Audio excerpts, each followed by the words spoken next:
O capitão Fischer nos contou esta história extraordinária, que tem ligação com sua própria família. Fischer pode soar como um nome bem plebeu, disse o capitão, mas esta família é de uma linhagem muito antiga e, por vários séculos, possuiu uma curiosa propriedade em Cumberland, que tinha o estranho nome de Crowling Grange. A característica marcante da casa era que nunca, em quaisquer dos períodos de sua longa existência, tivera mais que um pavimento, malgrado comportasse um terraço que proporcionava uma grande vista, a partir do qual o amplo terreno se alongava até uma igreja. Ao longo dos anos, os Fischer cresceram em fortuna e em número, excedendo as capacidades de Crowling Grange. Mas eles eram suficientemente sábios para não alterar as seculares características do solar construindo um novo andar, e resolveram deixar Crowling Grange migrar para o sul, passando a residir de Torcombe, perto de Guildford. Os Fischer foram muito afortunados com os seus novos inquilinos, 2 irmãos e uma irmã, de quem ouviram palavras elogiosas sobre todos os quartos. Para os seus vizinhos menos afortunados, os novos moradores representavam tudo o quanto há de mais amável e benevolente, para os de classe social mais elevada, um acréscimo bem-vindo à pequena sociedade local.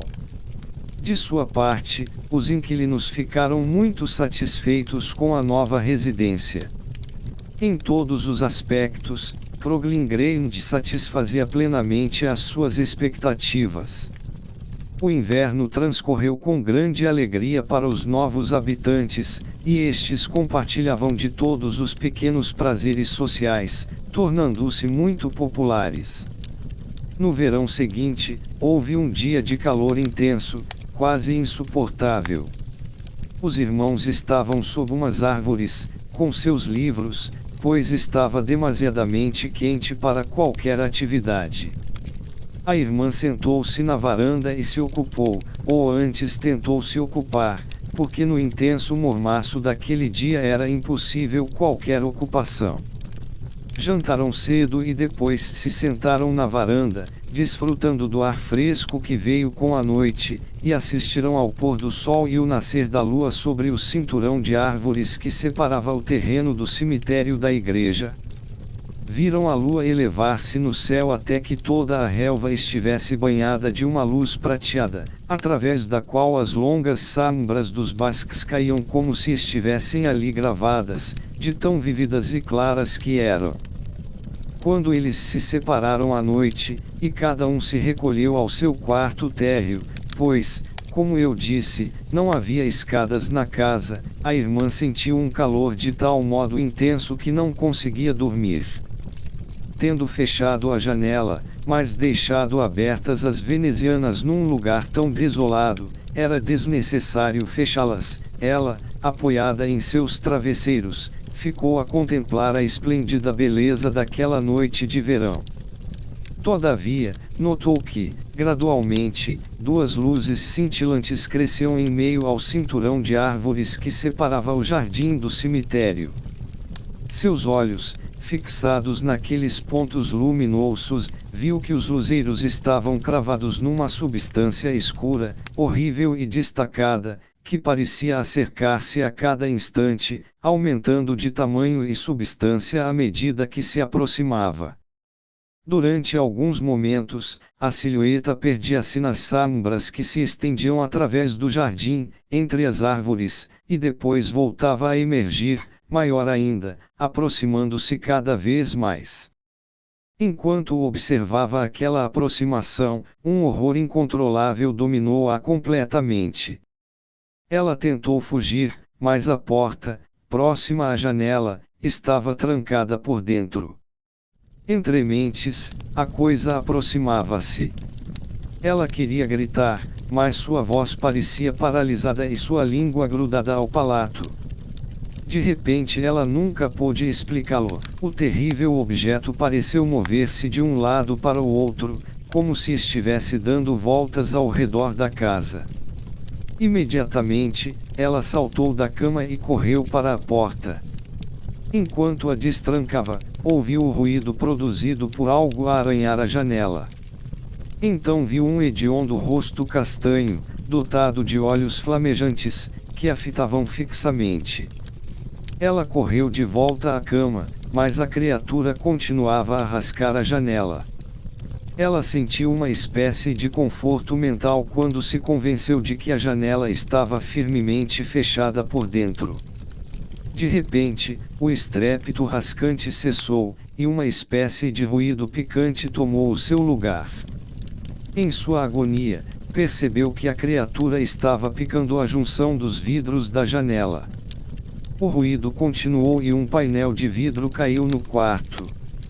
Ela viu passar pela moldura o longo dedo ósseo da criatura, que girou a maçaneta. A janela se abriu e a coisa finalmente entrou e avançou. O terror foi tão intenso que ela não conseguiu gritar. A criatura entrelaçou seus longos dedos ósseos em seus cabelos e arrastou sua cabeça para a beirada da cama. Então, mordiu-a violentamente na garganta. Enquanto a coisa a mordia, a jovem recuperou a voz, e pôs a gritar com todas as suas forças. Seus irmãos acudiram ao grito, mas a porta estava trancada por dentro. Eles buscaram um atiçador e, quebrando a fechadura, entraram. Alguns instantes foram perdidos, porque a criatura já havia escapado pela janela, e a irmã, sangrando copiosamente por uma ferida aberta na garganta, jazia inconsciente ao lado da cama. Um dos irmãos perseguiu a criatura, que corria velozmente sob a luz da lua, até desaparecer entre os muros do cemitério. Voltando à companhia da irmã, viu que esta estava terrivelmente ferida, e que a chaga em seu pescoço era bem acentuada.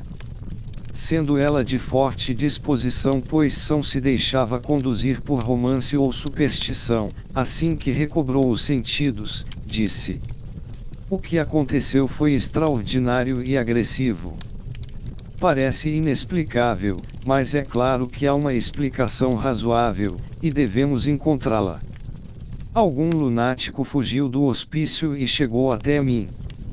A ferida sarou e moça parecia estar recuperada, mas o médico que a acompanhava não podia crer que ela pudesse suportar um terrível choque tão facilmente, insistiu, pois, em que ela deveria mudar de ares. A bem de sua saúde física e mental, os irmãos a levaram para a Suíça. Sendo ela uma garota sensata, quando chegou ao estrangeiro, imediatamente se atirou nos encantos do país onde estava, secou plantas, fez esboços, escalou montanhas e, quando chegou o outono, pediu aos irmãos para regressar a Kroglingrend. Nós a alugamos por 7, mas só estamos lá há apenas 1 ano, disse ela. Sempre tivemos dificuldades em encontrar uma casa térrea. Assim, será melhor que regressemos.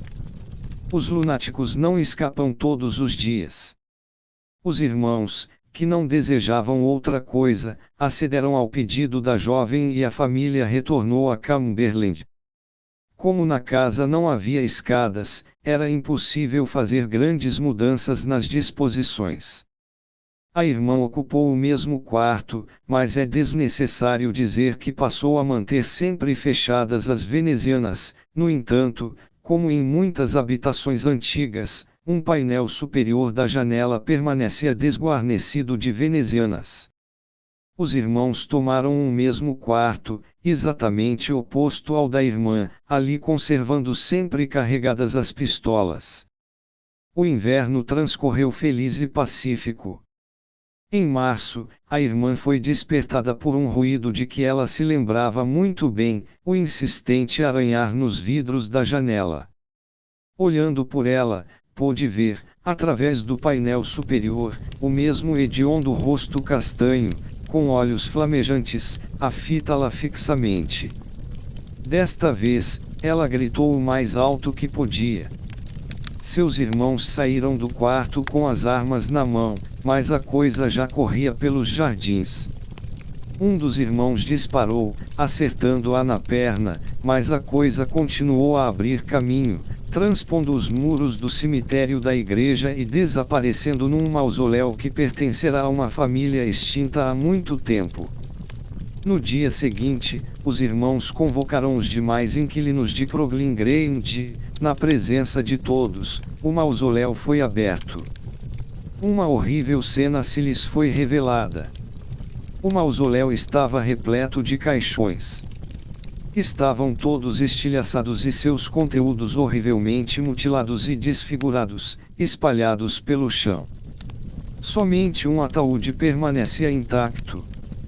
Levantaram a tampa, que estava solta sobre o caixão, e lá, castanha, murcha, enrugada, mumificada, mas completamente íntegra, estava a mesma horripilante figura que era vista nas janelas de Crogling Grange, com a marca recente de um disparo de pistola na perna. Então fizeram a única coisa a ser feita com um vampiro,